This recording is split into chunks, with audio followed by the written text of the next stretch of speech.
നമസ്കാരം, എല്ലാവർക്കും ഹാബിറ്റസ് പീഡിയയുടെ അടുത്തൊരു വീഡിയോയിലേക്ക് സ്വാഗതം. അപ്പോൾ ഇന്നത്തെ വീഡിയോ എന്ന് പറഞ്ഞാൽ 10th പ്രിലിംസിൻ്റെ ഫേസ് 3 and 4 നടക്കാൻ പോവാണ്. ആ എക്സാം എഴുതാൻ പോകുന്നവർ ഉറപ്പായിട്ടും കണ്ടിട്ട് പോകേണ്ട ഒരു വീഡിയോ ആണ്. കാരണം നമ്മൾ ഇതുവരെയുള്ള 10th പ്രിലിംസിൻ്റെ പേപ്പേഴ്സൊക്കെ അനലൈസ് ചെയ്യുമ്പോൾ ഉറപ്പായിട്ടും വരാൻ സാധ്യതയുള്ള 10 ഹോട്ട് ടോപ്പിക്സ്, എസ്പെഷ്യലി എല്ലാ കൊല്ലവും അതുപോലെ എല്ലാ പേപ്പറിലും റിപ്പീറ്റഡ് ആയിട്ട് ചോദിക്കുന്ന 10th പ്രിലിംസിൻ്റെ എല്ലാ പേപ്പറിലും റിപ്പീറ്റഡ് ആയിട്ട് ചോദിക്കുന്ന ഏരിയാസാണ് നമ്മൾ ഈ വീഡിയോയിൽ കവർ ചെയ്ത് പോകുന്നത് കേട്ടോ. അപ്പോൾ അത്രയും ഇമ്പോർട്ടൻ്റ് ആയിട്ടുള്ള ചോദ്യം വരുന്ന ഉറപ്പുള്ള ആ ഒരു ഏരിയാസാണ് നമ്മളിവിടെ പറഞ്ഞു പോകുന്നത്. അപ്പം നമുക്ക് നോക്കാം. ആദ്യം നമുക്ക് ഇപ്പോഴുള്ള മന്ത്രിസഭയും അതുപോലെ ഓരോ മന്ത്രിമാരുടെ പോർട്ട്ഫോളിയോസും ഇപ്പോൾ കഴിഞ്ഞ 2 ഫേസിലും, അതായത് ക്യാൻസൽ ചെയ്ത ഫേസിലും പിന്നെ ഫസ്റ്റ് ഫേസിലും ഇവിടുന്ന് ചോദ്യങ്ങൾ വന്നിരുന്നു. ഓരോ പേപ്പറിലും 2 ക്വസ്റ്റ്യൻസ് വെച്ച് വന്നിരുന്നു. അതുപോലെ അതിന് മുൻവർഷ ചോദ്യങ്ങളും എടുത്ത് നോക്കുകയാണെങ്കിൽ ഇവിടുന്ന് ചോദ്യങ്ങൾ വന്നിട്ടുണ്ട്. അപ്പോൾ അതുകൊണ്ട് എല്ലാ മന്ത്രിമാരും അവരുടെ പോർട്ട്ഫോളിയോസും ഉറപ്പായിട്ടും പഠിച്ചിട്ട് വേണം നിങ്ങൾ പോവാൻ. അപ്പോൾ ഫസ്റ്റ് നമുക്ക് നോക്കാം. വി.ഡി. സതീശൻ മുഖ്യമന്ത്രിയാണെന്ന് നമുക്കറിയാം അല്ലേ. അപ്പം മുഖ്യമന്ത്രി പദവിയിൽ ഇരുന്നുകൊണ്ട് തന്നെ അദ്ദേഹം വേറെ ഏതെല്ലാം വകുപ്പുകളാണ് കൈകാര്യം ചെയ്യുന്നത്? ധനകാര്യം, പൊതുഭരണം, നിയമം, ആസൂത്രണം, തുറമുഖം, വിവര പൊതുസമ്പർക്കം, ശാസ്ത്ര സാങ്കേതിക വിദ്യ. ഇത്രയും വകുപ്പുകൾ ആരാണ് കൈകാര്യം ചെയ്യുന്നത്? മുഖ്യമന്ത്രിയായിട്ടിരിക്കുന്ന വി.ഡി. സതീശൻ അവർകളാണ്.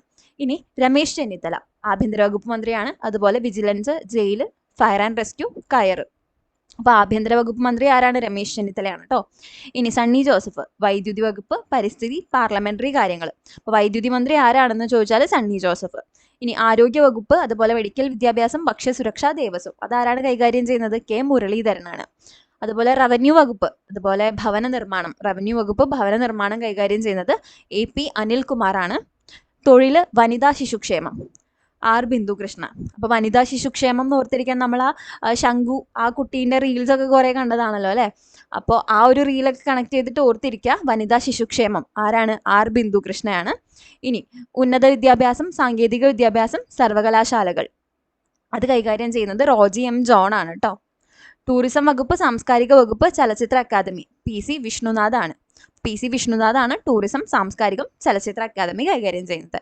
ഇനി സഹകരണ വകുപ്പും അതുപോലെ എക്സൈസ് വകുപ്പും M. ലിജു ആണ് കൈകാര്യം ചെയ്യുന്നത്. ഇപ്പോൾ വരുന്ന ഓപ്പറേഷൻ തൂഫാനൊക്കെ നമ്മൾ പെട്ടെന്ന് വിചാരിക്കും ഓപ്പറേഷൻ തൂഫാനൊക്കെ അതിൻ്റെ പൊളിറ്റിക്കൽ ഓവർസൈറ്റ് നടത്തുന്നത് എക്സൈസ് വകുപ്പാണെന്ന്. അല്ല, ശരിക്കും അത് ആഭ്യന്തര വകുപ്പിൻ്റെ കീഴിൽ രമേശ് ചെന്നിത്തലയാണ് അതിൻ്റെ പൊളിറ്റിക്കൽ ഓവർസൈറ്റ് നടത്തുന്നത്. അപ്പോൾ അതുകൊണ്ട് അത് ആഭ്യന്തര വകുപ്പിൻ്റെ കീഴിലായിട്ടാണ് വരുന്നത് കേട്ടോ, ഈ തൂഫാൻ പോലെയുള്ള ഇപ്പം കറൻ്റ്ലി നടക്കുന്ന ഓപ്പറേഷൻസ്.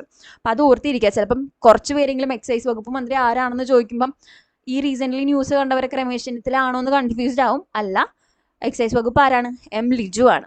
ഇനി കൃഷി വകുപ്പ് ആരാണ് കൈകാര്യം ചെയ്യുന്നത്? T. സിദ്ദീഖാണ്. അതുപോലെ പട്ടികജാതി പട്ടികവർഗക്ഷേമം, പിന്നാക്ക വിഭാഗക്ഷേമം ആരാണ്? KA. തുളസി. ഇനി കായിക വകുപ്പ്, യുവജനക്ഷേമം, പുരാവസ്തു വകുപ്പ് OJ ജനീഷാണ് കായികം, യുവജനക്ഷേമം, പുരാവസ്തു വകുപ്പ് കൈകാര്യം ചെയ്യുന്നത്. വ്യവസായം, വാണിജ്യം, IT തുടങ്ങിയ വകുപ്പുകൾ കൈകാര്യം ചെയ്യുന്നത് PK കുഞ്ഞാലിക്കുട്ടിയാണ് കേട്ടോ. വ്യവസായം, വാണിജ്യം, IT PK കുഞ്ഞാലിക്കുട്ടി. ഇനി പൊതുവിദ്യാഭ്യാസവും സാക്ഷരതാ മിഷനും N. ഷംസുദ്ദീൻ. പൊതുവിദ്യാഭ്യാസവും സാക്ഷരതാ മിഷനും N. ഷംസുദ്ദീൻ. അതുപോലെ തദ്ദേശ സ്വയംഭരണം, ഗ്രാമവികസനം തുടങ്ങിയ വകുപ്പുകൾ കൈകാര്യം ചെയ്യുന്നത് KM ഷാജിയാണ്. അപ്പോൾ KM ഷാജിയാണ് തദ്ദേശ സ്വയംഭരണം, ഗ്രാമവികസനം കൈകാര്യം ചെയ്യുന്നത്. പൊതുമരാമത്ത് വകുപ്പ് PWD ആരാണ്? PK ബഷീറാണ് കേട്ടോ. അപ്പോൾ പൊതുമരാമത്ത് വകുപ്പ് PK ബഷീറാണ്. ഇനി ഫിഷറീസ്, തുറമുഖ എഞ്ചിനീയറിംഗ് VE അബ്ദുൽ ഗഫൂറാണ്. VE അബ്ദുൽ ഗഫൂർ. ഇനി ജലവിഭവം, ജലസേചനം മോൻസ് ജോസഫ് ആണ് കേട്ടോ. ജലവിഭവം, ജലസേചനം മോൻസ് ജോസഫ്. ഇനി വനം, വന്യജീവി സംരക്ഷണം ഷിബു ബേബി ജോൺ ആണ് വനം, വന്യജീവി സംരക്ഷണം കൈകാര്യം ചെയ്യുന്നത്. ഭക്ഷ്യം, സിവിൽ സപ്ലൈസ്, ഉപഭോക്തൃകാര്യം അതൊക്കെ കൈകാര്യം ചെയ്യുന്ന ആരാണ്?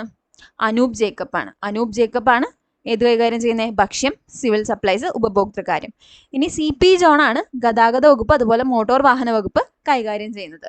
ഗതാഗതം, മോട്ടോർ വാഹനം ആരാണ്? CP ജോൺ ആണ്. ഇനി സ്പീക്കർ, ഇപ്പം നിലവിലെ നിയമസഭയിലെ സ്പീക്കർ ആരാണ്? തിരുവഞ്ചൂർ രാധാകൃഷ്ണനാണ് നിലവിലെ സ്പീക്കർ. ഡെപ്യൂട്ടി സ്പീക്കർ ഷാനിമോൾ ഉസ്മാനാണ്. അതുപോലെ ഗവൺമെന്റ് ചീഫ് വിപ്പായിട്ട് അധികാരത്തിലിരിക്കുന്നത് അപ്പു ജോൺ ജോസഫ് ആണ് കേട്ടോ. അപ്പു ജോൺ ജോസഫ് ആണ് ചീഫ് വിപ്പ്. അതുപോലെ പ്രതിപക്ഷ നേതാവ് നമുക്കറിയാലോ അല്ലേ, പിണറായി വിജയനാണ്. അപ്പം ഇവരുടെയൊക്കെ പേരുകളും പോർട്ട്ഫോളിയോകളും ബൈ ഹാർട്ട് ചെയ്ത് പഠിച്ചിട്ട് പോവാ കേട്ടോ. ഇനി അതുപോലെ തന്നെ ഒട്ടുമിക്ക എല്ലാ 10th പ്രിലിംസ് പേപ്പറിലും മോസ്റ്റ് റിപ്പീറ്റഡ് ആയിട്ട് കണ്ടിട്ടുള്ള ചോദ്യങ്ങളാണ് ദേശീയ ഗാനം അംഗീകരിച്ച ദിവസം എന്നാണ്, അല്ലെങ്കിൽ ദേശീയ പതാക അംഗീകരിച്ച ദിവസം എന്നാണെന്ന് മിക്കവാറും എല്ലാ പേപ്പറിലും, എല്ലാ 10th പ്രിലിംസിൻ്റെ ക്വസ്റ്റ്യൻ പേപ്പറിലും നമ്മൾ കണ്ടിട്ടുള്ളത്. അപ്പോൾ ഈ ഒരു 4 ഡേറ്റ്സ് ബൈ ഹാർട്ട് പഠിച്ചു വയ്ക്കുക കേട്ടോ. ദേശീയ പതാക നമ്മൾ അംഗീകരിച്ചത് 1947 ജൂലൈ 22-നാണ്. അതുപോലെ ദേശീയ ഗാനവും ദേശീയ ഗീതവും വന്ദേമാതരവും ജനഗണമനയും ഇത് രണ്ടും അംഗീകരിച്ചത് 1950 ജനുവരി 24-നാണ്. ദേശീയ മുദ്ര ലയൺ ക്യാപിറ്റൽ ഓഫ് അശോക അത് അംഗീകരിച്ചത് 1950 ജനുവരി 26-നാണ്. അപ്പോൾ ജനുവരി 26-ന് 1950 ജനുവരി 26-ന് ദേശീയ മുദ്ര മാത്രമാണ് അംഗീകരിച്ചിട്ടുള്ളത് അല്ലേ. ദേശീയ ഗാനവും ഗീതവും ജനുവരി 24-നാണ്. ഓക്കെ, 24-ന് റിപ്പബ്ലിക് ഡേയുടെ 2 ദിവസം മുമ്പ്. ഇനി ദേശീയ പതാക വരുന്നത് എപ്പോഴാണ്? 1947 ജൂലൈ 22-നാണ് കേട്ടോ. അപ്പോൾ അത്രയും ഡേറ്റ്സ് ഓർത്തിരിക്കുക, തെറ്റിക്കരുത്. മോസ്റ്റ് റിപ്പീറ്റഡ് ആയിട്ട് വന്നിട്ടുള്ള ഒരു ഏരിയ ആണ്. പിന്നെ ഇതിൻ്റെ ഡീറ്റെയിൽഡ് ആയിട്ടുള്ള കാര്യങ്ങളൊക്കെ നമ്മൾ 10th പ്രിലിംസിൻ്റെ ബൂസ്റ്റർ വീഡിയോയിൽ മുമ്പ് പറഞ്ഞു പോയിട്ടുണ്ട്. അപ്പോൾ ഈ സംഭവം കൂടെ നമ്മൾ PDF ആഡ് ചെയ്തിട്ട് കൊടുക്കാം, ഒന്ന് വായിച്ചു പോകണം കേട്ടോ ഇതൊക്കെ. അതുപോലെ ആദ്യമായിട്ട് ദേശീയഗാനം ആലപിച്ചത് 1911 ഡിസംബർ 27-ന് കൊൽക്കത്തയിൽ നടന്ന ഇന്ത്യൻ നാഷണൽ കോൺഗ്രസിൻ്റെ സമ്മേളനത്തിലാണ്. അതുപോലെ ദേശീയ ഗീതം ഏതിൽ നിന്ന് എടുത്തതാണ്? ആനന്ദമഠത്തിൽ നിന്ന് എടുത്തതാണെന്ന് ഓർത്തിരിക്കുക. അത് ആദ്യമായിട്ട് ആലപിച്ചത് 1896-ലെ കൊൽക്കത്ത INC സമ്മേളനത്തിലാണ്. അപ്പോൾ ഇത് രണ്ടും കൊൽക്കത്ത INC സമ്മേളനമാണ്. ദേശീയ ഗാനം വരുന്നത് 1911 ഡിസംബർ 27-ന് കൊൽക്കത്തയിൽ. ദേശീയ ഗീതം ആദ്യമായിട്ട് ആലപിക്കുന്നത് 1896 കൊൽക്കത്തയിൽ. അപ്പോൾ രണ്ടും കൊൽക്കത്തയിലാണ്. ഓപ്ഷനിൽ ഒരു കൊൽക്കത്തയെ കാണുന്നുള്ളൂന്നുണ്ടെങ്കിൽ അത് അങ്ങോട്ട് കണ്ണടച്ച് കുത്തുക കേട്ടോ.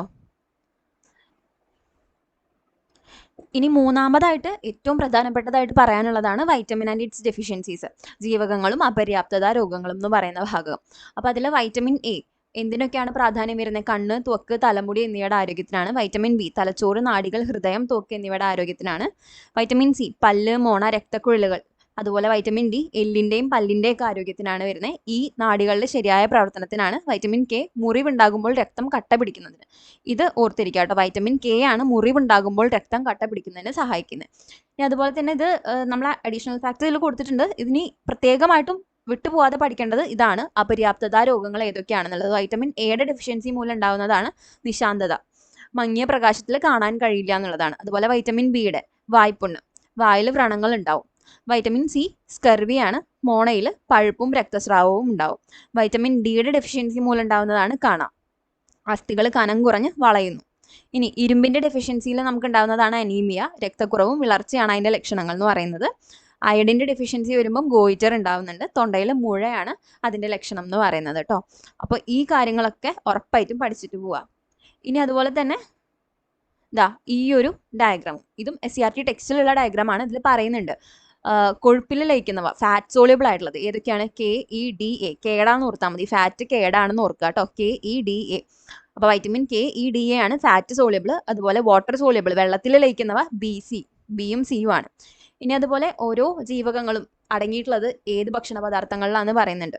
അപ്പോൾ നമുക്ക് എയിൽ നിന്ന് തുടങ്ങാം. A ആണെങ്കിൽ ക്യാരറ്റ്, ചീര, പാലുൽപ്പന്നങ്ങൾ, കരൾ, പയറില, ചേമ്പില, മുരിങ്ങയില തുടങ്ങിയവയിലാണ് വൈറ്റമിൻ A വരുന്നത്. അത് എന്തിനൊക്കെയാണ് ഉപകാരപ്പെടുന്നത്? നമ്മൾ നേരത്തെ ആ ടേബിളിൽ പറഞ്ഞ പോലെ കണ്ണ്, ത്വക്ക്, മുടി എന്നിവയുടെ ആരോഗ്യത്തിനാണ് കേട്ടോ.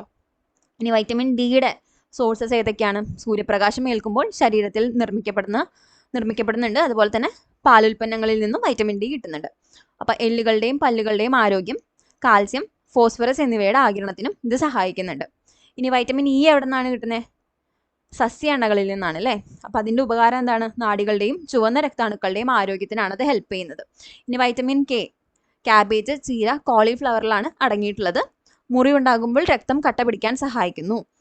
ഇനി ബി എടുക്കുകയാണെങ്കിൽ ധാന്യങ്ങളുടെ തവിട്, മുട്ട, പാല്, ചേമ്പില തുടങ്ങിയവയിലാണ് വൈറ്റമിൻ ബി അടങ്ങിയിട്ടുള്ളത്. ഇനി ധാന്യങ്ങൾ, പ്രോട്ടീൻ എന്നിവ ശരീരത്തിൽ പ്രയോജനപ്പെടുത്തൽ, ചുവന്ന രക്താണുക്കളുടെ നിർമ്മാണം, ത്വക്കിൻ്റെ ആരോഗ്യം, ഇതിനൊക്കെ ബി ആണ് ഹെൽപ്പ് ചെയ്യുന്നത്.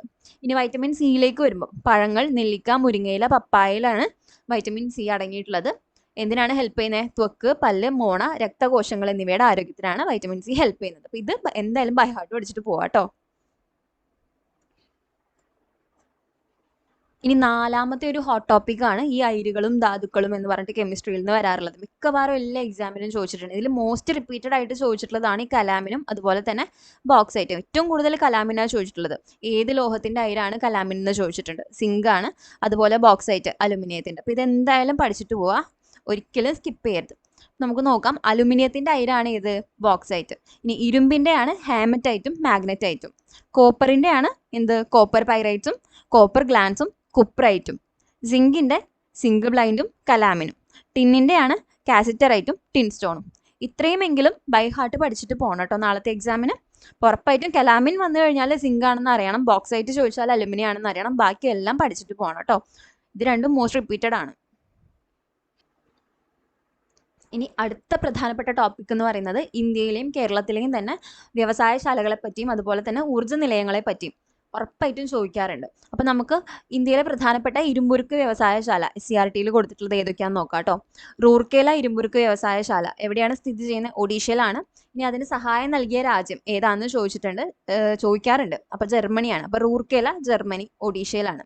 ഇനി ഭിലായ് എവിടെയാണ്? ഛത്തീസ്ഗഡിലാണ്, സോവിയറ്റ് യൂണിയൻ ആണ്. ദുർഗാപൂർ ഇരുമ്പുരുക്ക് വ്യവസായശാല പശ്ചിമ ബംഗാളിലാണ്, യുണൈറ്റഡ് കിങ്ഡം ആണ് സഹായം നൽകിയ രാജ്യം.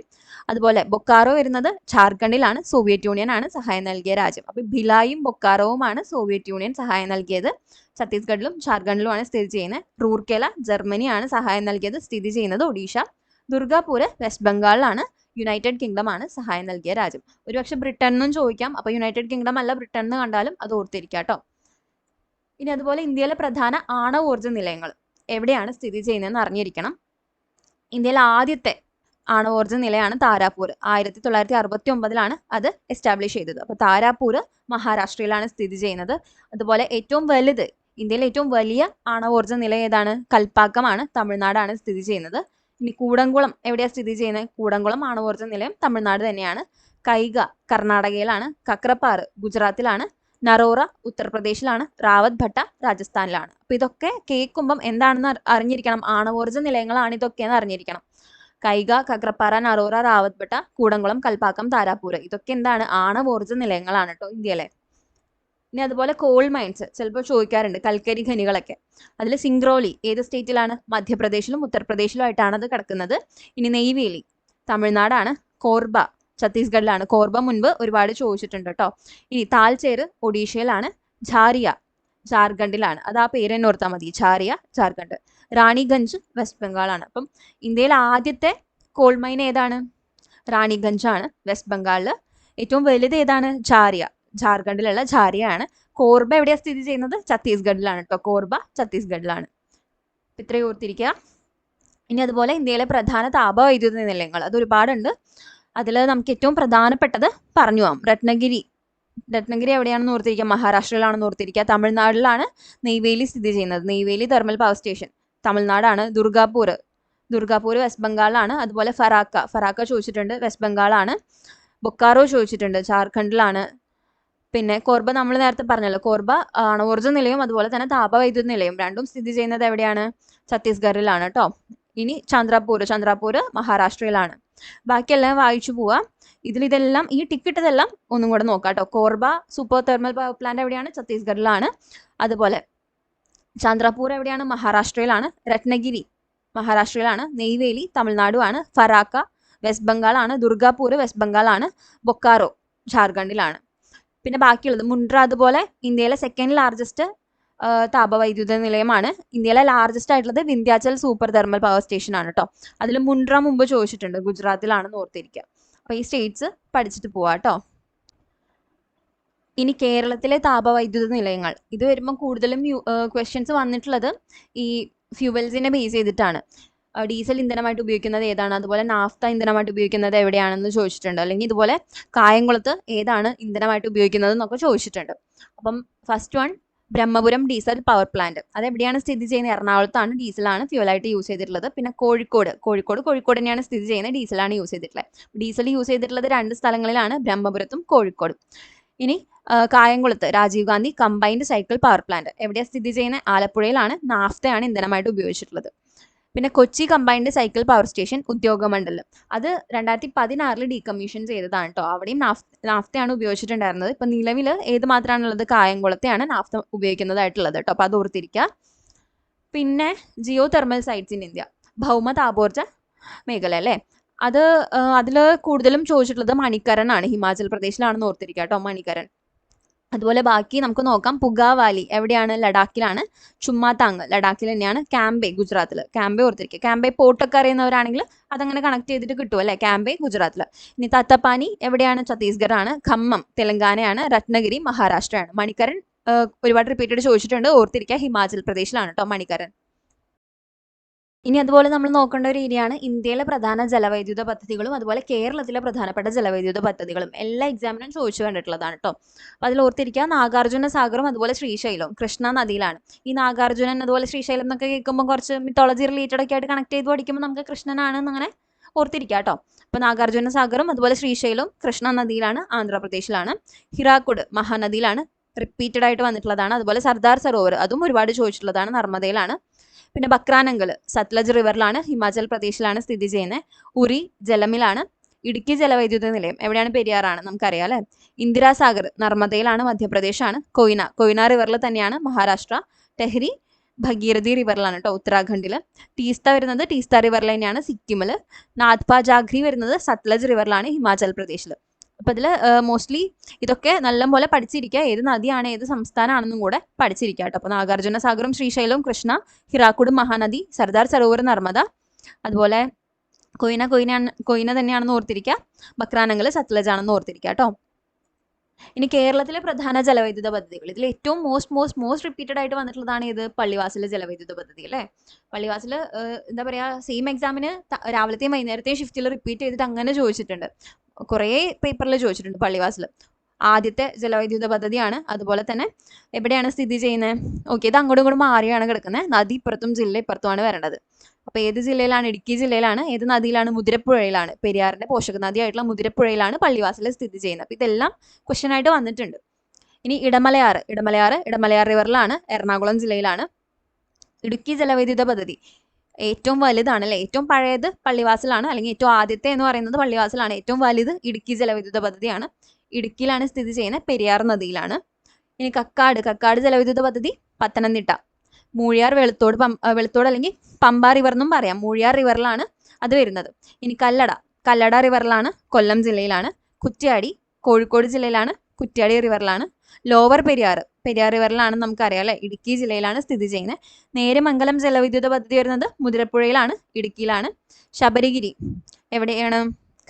കക്കി റിവറിലാണ്, പത്തനംതിട്ട ജില്ലയിലാണ് വരുന്നത്. അപ്പോൾ അതിൽ പള്ളിവാസലും ഇടുക്കിയാണ് മോസ്റ്റ് റിപ്പീറ്റഡ് ആയിട്ട് ചോദിച്ചിട്ടുള്ളത്. കുറ്റ്യാടി ഓർത്തിരിക്കുക, കുറ്റ്യാടി ഏത് ജില്ലയിലാണെന്ന് പലതവണ ചോദിച്ചിട്ടുണ്ട്, കോഴിക്കോടാണെന്ന് ചോദിച്ചിട്ടുണ്ട്. അതുപോലെ കല്ലട ഏത് റിവറിലാണ്, കല്ലട ഏത് ജില്ലയിലാണെന്ന് ചോദിച്ചിട്ടുണ്ട്, കൊല്ലാണെന്ന് ഓർത്തിരിക്കുക കേട്ടോ.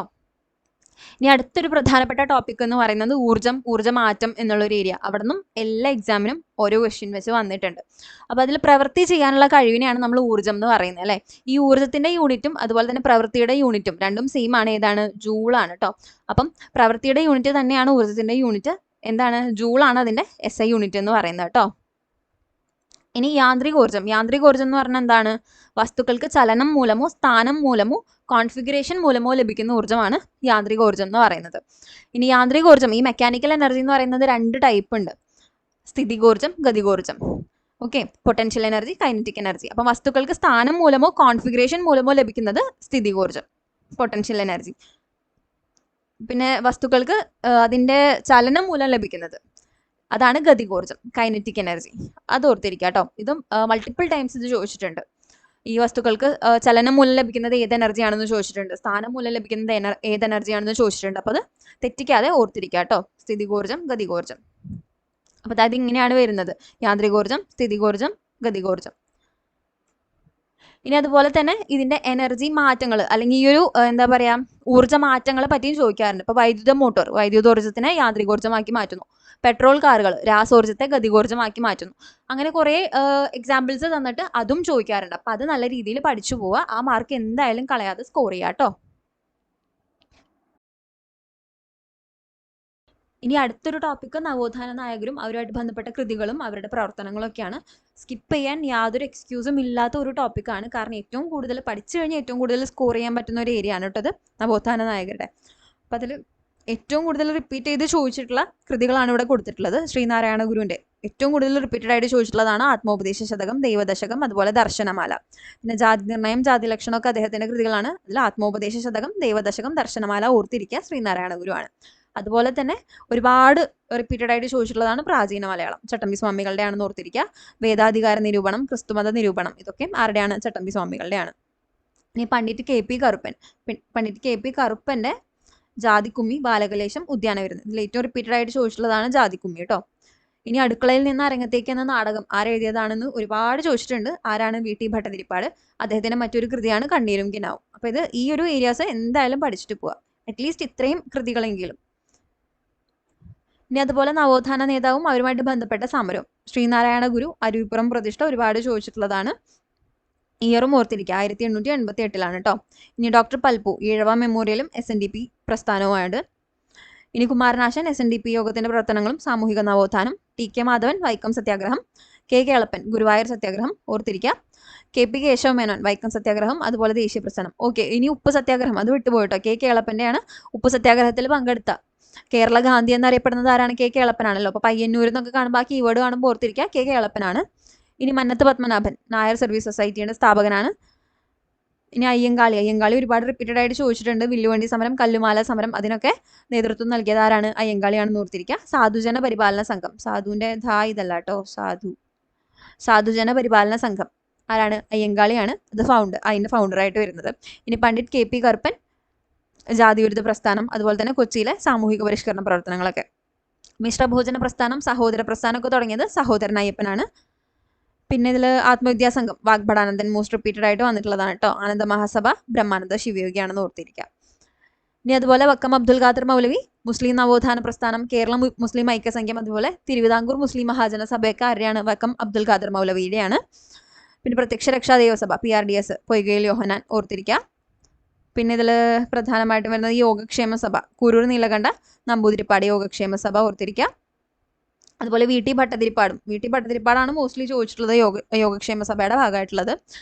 പിന്നെ സമത്വ സമാജം അയ്യ വൈകുണ്ഠ സ്വാമികൾ, അതൊക്കെയാണ് ഇവിടെ പ്രധാനമായിട്ട് വരുന്നത്. ബാക്കിയൊക്കെ വായിച്ചു പോവുക, ഈ പറഞ്ഞ അത്രയും പ്രധാനമായിട്ട് ഓർത്തിരിക്കുക കേട്ടോ.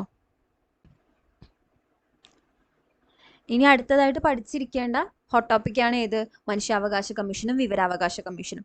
അതിൽ ദേശീയ മനുഷ്യാവകാശ കമ്മീഷൻ പറയുന്നുണ്ട്. അതൊരു സ്റ്റാറ്റ്യൂട്ടറി ബോഡിയാണ് അല്ലേ, സ്റ്റാറ്റ്യൂട്ടറി ബോഡിയാണ്. 1993 ഒക്ടോബർ 12 അത് നിലവിൽ വന്നത്. 1993 മനുഷ്യാവകാശ സംരക്ഷണ നിയമപ്രകാരമാണ് അത് നിലവിൽ വരുന്നത്. ആസ്ഥാനം എവിടെയാണ്? മാനവ് അധികാർ ഭവൻ, ന്യൂഡൽഹിയിലാണ്. ഇനി അതിന്റെ ഘടന എന്ന് പറയുന്നത് ഒരു ചെയർമാനും 5 പൂർണ്ണസമയ അംഗങ്ങളും കൂടാതെ എക്സ് ഒഫീഷ്യോ അംഗങ്ങളും ഉണ്ട്. അപ്പോൾ 1+5+7 എത്ര പേരുണ്ട്? 13 പേരുണ്ട് അല്ലേ? 13 പേരുണ്ട് ദേശീയ മനുഷ്യാവകാശ കമ്മീഷനിൽ. ഇനി ചെയർമാന്റെ യോഗ്യത എന്താണ്? വിരമിച്ച സുപ്രീം കോടതി ചീഫ് ജസ്റ്റിസ് അല്ലെങ്കിൽ സുപ്രീം കോടതി ജഡ്ജി ആയിരിക്കണം. അദ്ദേഹത്തെ നിയമിക്കുന്നത് ആരാണ്? പ്രധാനമന്ത്രി തലവനായ 6 സമിതിയുടെ ശുപാർശ പ്രകാരം രാഷ്ട്രപതിയാണ് നിയമിക്കുന്നത്. കാലാവധി എന്ന് പറയുന്നത് 3 വർഷം അല്ലെങ്കിൽ 70 വയസ്സ് തികയുന്നത് വരെയാണ് കേട്ടോ. അത് ഓർത്തിരിക്കുക, കാലാവധി. ഇനി ആദ്യത്തെ ചെയർമാൻ, മനുഷ്യാവകാശ കമ്മീഷന്റെ ആദ്യ ചെയർമാൻ ജസ്റ്റിസ് രംഗനാഥ മിശ്രയാണ്. നിലവിലെ ചെയർമാൻ ജസ്റ്റിസ് വി രാമസുബ്രഹ്മണ്യൻ ആണെന്ന് ഓർത്തിരിക്കുക കേട്ടോ. ഇനി കേരള സംസ്ഥാന മനുഷ്യാവകാശ കമ്മീഷനിലേക്ക് വരുമ്പം രൂപീകരിച്ചത് 1998 ഡിസംബർ 11 അതിന്റെ ആസ്ഥാനം എവിടെയാണ്? തിരുവനന്തപുരത്ത് PMG ജംഗ്ഷനിലാണ്. ഒരു ചെയർമാനും 2 അംഗങ്ങളുമാണുള്ളത്. ചെയർമാന്റെ യോഗ്യത എന്താണ്? ഹൈക്കോടതിയിലെ വിരമിച്ച ചീഫ് ജസ്റ്റിസ് അല്ലെങ്കിൽ ജഡ്ജി ആയിരിക്കണം. നിയമിക്കുന്നത് ആരാണ്? മുഖ്യമന്ത്രി തലവനായ സമിതിയുടെ ശുപാർശ പ്രകാരം ഗവർണറാണ് നിയമിക്കുന്നത്. കാലാവധി 3 വർഷം അല്ലെങ്കിൽ 70 വയസ്സ് വരെ. അപ്പം സംസ്ഥാന മനുഷ്യാവകാശ കമ്മീഷന്റെയും അതുപോലെ തന്നെ കേന്ദ്രത്തിലെ മനുഷ്യാവകാശ കമ്മീഷന്റെയും കാലാവധി എത്രയാണ്? 3 വർഷം അല്ലെങ്കിൽ 70. കമ്മീഷന്റെ അല്ല, കമ്മീഷണർമാരുടെ കാലാവധി 3 വർഷം അല്ലെങ്കിൽ 70 വയസ്സ് വരെ എന്ന് ഓർത്തിരിക്കുക കേട്ടോ. ഇനി കേരള സംസ്ഥാന മനുഷ്യാവകാശ കമ്മീഷന്റെ ആദ്യ ചെയർമാൻ ജസ്റ്റിസ് MM പരീതിപിള്ളയാണെന്ന് ഓർത്തിരിക്കുക. നിലവിൽ ആരാണ്? ജസ്റ്റിസ് അലക്സാണ്ടർ തോമസ് ആണെന്ന് ഓർത്തിരിക്കുക കേട്ടോ. ഇനി ഇവരെ പറ്റി ഈ സംഭവത്തിനെ പറ്റി പറയുമ്പോൾ ഇതെന്താണ്? നോൺ കോൺസ്റ്റിറ്റ്യൂഷണൽ ആണ്, ഭരണഘടനാ സ്ഥാപനങ്ങളല്ല, നിയമം മൂലമാണല്ലോ നിലവിൽ വന്നത്. സ്റ്റാറ്റ്യൂട്ടറി ബോഡീസ് ആണ്. ഈ കമ്മീഷനുകൾക്ക് സിവിൽ കോടതിയുടേതായിട്ടുള്ള അധികാരങ്ങളുണ്ട്, സിവിൽ കോർട്ടിന്റെ അധികാരങ്ങളുണ്ട്. 1 വർഷത്തിൽ കൂടുതൽ പഴക്കമുള്ള സംഭവങ്ങളെ കുറിച്ച് അന്വേഷിക്കാൻ കമ്മീഷന് അധികാരമില്ല. അപ്പോൾ 1 വർഷത്തിൽ കൂടുതൽ പഴക്കമുള്ള കാര്യങ്ങളെപ്പറ്റി അന്വേഷിക്കാൻ അധികാരമില്ല. ചെയർമാനെ നിയമിക്കുന്നത് രാഷ്ട്രപതി അല്ലെങ്കിൽ ഗവർണർ ആയിരിക്കും. പക്ഷെ അവരെ നീക്കം ചെയ്യാൻ രാഷ്ട്രപതിക്ക് മാത്രമേ അധികാരമുള്ളൂ. അപ്പൊ സംസ്ഥാനത്ത് ഇവിടെ നമ്മൾ പറഞ്ഞു ഗവർണറാണ് നിയമിക്കുന്നത് എന്നുള്ളത്. പക്ഷെ കേരള സംസ്ഥാന മനുഷ്യാവകാശ കമ്മീഷണറെ എന്താണ് നീക്കം ചെയ്യണമെങ്കിൽ ആർക്കേ പറ്റുള്ളൂ? ഗവർണർക്ക് പറ്റില്ല, രാഷ്ട്രപതിക്ക് മാത്രമാണ് പറ്റുന്നത്. അപ്പൊ ഇത്രയും കാര്യങ്ങൾ ഓർത്തിരിക്കുക കേട്ടോ. ഇനി വിവരാവകാശ കമ്മീഷനിലേക്ക് വരുമ്പം കേന്ദ്ര വിവരാവകാശ കമ്മീഷനെ പറ്റി പറയുമ്പം നമുക്ക് നോക്കാം. അതിൻ്റെ നിയമം 2005 വിവരാവകാശ നിയമപ്രകാരമാണ്, RTI ആക്ട് 2005 പ്രകാരമാണ് അത് നിലവിൽ വന്നിട്ടുള്ളത്. ഇനി 2005 ഒക്ടോബർ 12 അത് രൂപീകരിച്ചിട്ടുള്ളത് അല്ലേ. ആസ്ഥാനം എവിടെയാണ്? ന്യൂഡൽഹിയിലെ CIC ഭവനിലാണ്, ബാബ ഗംഗാനാഥ് പാർക്കിലാണ് അത് സ്ഥിതി ചെയ്യുന്നത്. ഇനി അതിൻ്റെ കമ്പോസിഷൻ, ഘടന എങ്ങനെയാണ്? ഒരു ചീഫ് ഇൻഫർമേഷൻ കമ്മീഷണറും 10 കൂടാത്ത ഇൻഫർമേഷൻ കമ്മീഷണർമാരും. അപ്പോൾ പരമാവധി 11 പേരാണ് അതിൽ ഉണ്ടാവാൻ പാടുള്ളൂ. ആരാ നിയമിക്കുന്നത്? പ്രധാനമന്ത്രി, അതുപോലെ ലോക്സഭയിലെ പ്രതിപക്ഷ നേതാവ്, പ്രധാനമന്ത്രി നിർദ്ദേശിക്കുന്ന ഒരു കേന്ദ്ര ക്യാബിനറ്റ് മന്ത്രി എന്നിവരടങ്ങിയ 3-അംഗ സമിതിയുടെ ശുപാർശ പ്രകാരം രാഷ്ട്രപതിയാണ് നിയമിക്കുന്നത്. അപ്പോൾ ഈ 3-അംഗ സമിതിയിൽ ആരൊക്കെയാണുള്ളത്? പ്രധാനമന്ത്രി, അതുപോലെ ഒപ്പോസിഷൻ ലീഡർ, ലോക്സഭയിലെ ഒപ്പോസിഷൻ ലീഡർ, പിന്നെ ഒരു കേന്ദ്ര ക്യാബിനറ്റ് മന്ത്രി. ഇവർ 3 പേരും ശുപാർശ ചെയ്തിട്ട് അതിന് പ്രകാരം രാഷ്ട്രപതിയാണ് നിയമിക്കുന്നത്. കാലാവധി എത്രയാണ്? കാലാവധി മുമ്പ് കേന്ദ്ര സർക്കാർ നിശ്ചയിക്കുന്ന കാലാവധിയായിരുന്നു. ഇപ്പം അതല്ല, ഇപ്പം 3 വർഷമാണ് കേട്ടോ. ഇപ്പം 3 വർഷം അല്ലെങ്കിൽ 65 വയസ്സ് തികയുന്നത് വരെ, ഏതാണോ ആദ്യം. 2019 അത് ഭേദഗതി ചെയ്ത് 3 വർഷം എന്നാക്കിയത്. ഇനി ആദ്യത്തെ ചീഫ് ഇൻഫർമേഷൻ കമ്മീഷണർ ആരായിരുന്നു? വജാഹത്ത് ഹബീബുള്ള. നിലവിൽ ആരാണ്? രാജ്കുമാർ ഗോയലാണ്. ഇത്രയും കാര്യങ്ങൾ കേന്ദ്ര വിവരാവകാശ കമ്മീഷനെ പറ്റിയിട്ട് പഠിച്ചിരിക്കുക. ഇനി കേരള സംസ്ഥാന വിവരാവകാശ കമ്മീഷനിലേക്ക് വരുമ്പം എന്താണ് രൂപീകരിച്ചത്? 2005 2005 ഡിസംബർ 19 ആസ്ഥാനം വരുന്നത് തിരുവനന്തപുരത്ത് പുന്നൻ റോഡിലാണ്. ഘടനയിൽ എന്താണ് പറയുന്നത്? ഒരു സംസ്ഥാന ചീഫ് വിവരാവകാശ കമ്മീഷണറും പരമാവധി 10 കൂടാത്ത കമ്മീഷണർമാരും. അപ്പം നിലവിൽ കേരളത്തിൽ 5 കമ്മീഷണർമാരാണുള്ളത്. 10 കൂടാൻ പാടില്ല എന്നാണ് നിയമപ്രകാരം ഉള്ളത്. അപ്പം ഒരു സംസ്ഥാന ചീഫ് വിവരാവകാശ കമ്മീഷണറും 5 കമ്മീഷണർമാരും നിലവിലുണ്ട്. അപ്പം നിലവിൽ 6 പേരാണ് ഉള്ളത്. ഇനി നിയമനം ആരാണ്? മുഖ്യമന്ത്രിയും അതുപോലെ നിയമസഭയിലെ പ്രതിപക്ഷ നേതാവും മുഖ്യമന്ത്രി നിർദ്ദേശിക്കുന്ന ഒരു സംസ്ഥാന ക്യാബിനറ്റ് മന്ത്രി എന്നിവരടങ്ങിയ സമിതിയുടെ ശുപാർശ പ്രകാരം ഗവർണറാണ് നിയമിക്കുന്നത്. കാലാവധി എന്താണ്? 3 വർഷം അല്ലെങ്കിൽ 65 വയസ്സ് തികയുന്നത് വരെ. അപ്പോൾ 3 വർഷം അല്ലെങ്കിൽ 65 വയസ്സ് തികയുന്നത് വരെയാണ് ഇപ്പോൾ ടെന്യൂർ പറഞ്ഞിട്ടുള്ളത്. ഇനി ആദ്യ സംസ്ഥാന ചീഫ് ഇൻഫർമേഷൻ കമ്മീഷണർ ആരായിരുന്നു? പാലാട്ട് മോഹൻദാസ്. നിലവിൽ ആരാണ്? വി ഹരി നായരാണെന്ന് ഓർത്തിരിക്കുക കേട്ടോ. ഇനി ഇതിൽ കുറച്ച് റിപ്പീറ്റഡ് ആയിട്ട് ചോദിക്കാറുള്ള കാര്യങ്ങളാണ്. ഇന്ത്യയിൽ വിവരാവകാശ നിയമം പാസ്സാക്കിയ വർഷം 2005 ജൂൺ 15 പിന്നെ വിവരാവകാശ നിയമം ആദ്യമായിട്ട് നടപ്പിലാക്കിയ ഇന്ത്യൻ സംസ്ഥാനം തമിഴ്നാടാണ്. സാധാരണയായിട്ട് നമ്മൾ അപേക്ഷ നൽകിയാൽ എത്ര ദിവസത്തിനകം മറുപടി നൽകണം? 30 ദിവസത്തിനകമാണ് മറുപടി നൽകേണ്ടത്. ഇൻഫർമേഷൻ ഓഫീസർക്കാണ് നമ്മൾ അപേക്ഷ നൽകുന്നതെന്നുണ്ടെങ്കിൽ. ഇനി അസിസ്റ്റന്റ് ഇൻഫർമേഷൻ ഓഫീസർക്കാണ് അപേക്ഷ നൽകുന്നതെന്നുണ്ടെങ്കിൽ 35 ദിവസത്തിനകം ലഭിക്കണം. ഇനി ഒരു വ്യക്തിയുടെ ജീവനും സ്വാതന്ത്ര്യവും ബാധിക്കുന്ന അല്ലെങ്കിൽ ലൈഫ് ആൻഡ് ലിബർട്ടീനെ ബാധിക്കുന്ന വിവരങ്ങളാണെങ്കിൽ അയാൾക്ക് 48 മണിക്കൂറിനുള്ളിൽ മറുപടി നൽകണം. വിവരങ്ങൾ നൽകാൻ വൈകുന്ന പ്രകാരം അല്ലെങ്കിൽ എന്തെങ്കിലും ഒരു മിസ്ഇൻഫർമേഷൻ കൊടുത്ത പ്രകാരം ആ ഉദ്യോഗസ്ഥൻ തൻ്റെ ഡ്യൂട്ടി പ്രോപ്പറായിട്ട് ചെയ്തിട്ടില്ല എന്നുണ്ടെങ്കിൽ അദ്ദേഹത്തിൻ്റെ മേൽ ചുമത്താൻ പറ്റുന്ന പരമാവധി പിഴ എന്ന് പറയുന്നത് 25,000 രൂപയാണ്. പെർ ഡേ 250 രൂപ വെച്ചിട്ട്. അപ്പം ഒരു ദിവസം 250 രൂപ വെച്ച് മാക്സിമം 25,000 രൂപ വരെ പിഴ ചുമത്താൻ പറ്റും. ഇതൊക്കെ സ്റ്റേറ്റ്മെന്റ് ടൈപ്പ് ചോദ്യങ്ങളിൽ വന്നിട്ടുണ്ട് കേട്ടോ. അതുകൊണ്ടാണ് ഇത് എടുത്ത് പറയുന്നത്. ഇനി ഇതിൻ്റെയൊക്കെ ഡീറ്റെയിൽ ആയിട്ടുള്ളത് നമ്മൾ ബൂസ്റ്റർ ക്ലാസ്സിൽ പറഞ്ഞിട്ടുണ്ടായിരുന്നു. പിന്നെ ഓർത്തിരിക്കാനുള്ളത് ഏതാണ്? ഈ വിവരാവകാശത്തിന് വേണ്ടിയുള്ള പ്രസ്ഥാനം ഏതായിരുന്നു? 1990 രാജസ്ഥാനിലെ മസ്ദൂർ കിസാൻ ശക്തി സംഘടന MKSS എന്നുള്ള സംഘടനയാണ് ഈ ഒരു പ്രസ്ഥാനത്തിന് ആരംഭം കുറിച്ചത് എന്നുള്ള കാര്യം കൂടെ ഓർത്തിരിക്കുക കേട്ടോ. അത് വളരെ പ്രധാനപ്പെട്ട ഒരു പോയിന്റ് ആണ്. ഈ സ്റ്റേറ്റ്മെന്റ് ടൈപ്പ് കാര്യങ്ങളിൽ വരാറുണ്ട്. MKSS മസ്ദൂർ കിസാൻ ശക്തി സംഘടന 1990 കേട്ടോ, 1990. അത്രയും കാര്യങ്ങൾ ഓർത്തിരിക്കാം. അപ്പം ഈ ഒരു ടോപ്പിക്സ് നമ്മൾ ഈ ഒരു വീഡിയോയിൽ കവർ ചെയ്തതെന്ന് പറയുന്നത് most repeated and relevant topics മാത്രമാണ് നമ്മൾ വെച്ചിട്ടുള്ളത്. അപ്പോൾ എല്ലാം പഠിച്ചു കഴിഞ്ഞവർക്ക് ജസ്റ്റ് ഒരു ബ്രഷപ്പ് ചെയ്യാനുള്ള ഒരു റിവിഷൻ, ചെറിയൊരു റിവിഷൻ എന്നുള്ള പോലെ, ഒരു ക്യാപ്സ്യൂൾ റിവിഷൻ എന്നുള്ള പോലെയും ഇനി ഒന്നും പഠിച്ചിട്ടില്ലാത്ത ആളുകളാണെങ്കിൽ അറ്റ്ലീസ്റ്റ് ഈ 10 ടോപ്പിക്കെങ്കിലും പഠിച്ചിട്ട് പോവുക. അതായത് ഞാൻ ഒന്നും പ്രിപ്പയർ ചെയ്തിട്ടില്ല, വെറുതെ എക്സാമിന് പോവാണ്, എന്തെങ്കിലും പഠിക്കണ്ടേ എന്നുള്ള രീതിയിലുള്ളവരാണെങ്കിൽ പോലും ഏറ്റവും പ്രധാനപ്പെട്ട ഏരിയാസാണ് നമ്മൾ ഈ വീഡിയോയിൽ കവർ ചെയ്തിട്ടുള്ളത്. അപ്പോൾ ഈ ഒരു ഇത്രയും ടോപ്പിക്സ് എന്തായാലും കണ്ടു തീർത്തിട്ട് പോവാം കേട്ടോ.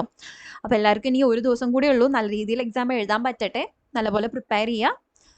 എന്താ പറയുക, നിങ്ങൾ വിചാരിക്കുന്ന രീതിയിൽ എക്സാമിൽ പെർഫോം ചെയ്യാൻ പറ്റട്ടെ. All the best. സോ ഈ വീഡിയോ നിങ്ങൾക്ക് യൂസ്ഫുൾ ആയി എന്ന് വിചാരിക്കുന്നു. Thank you so much for watching the video. Happy learning with habits.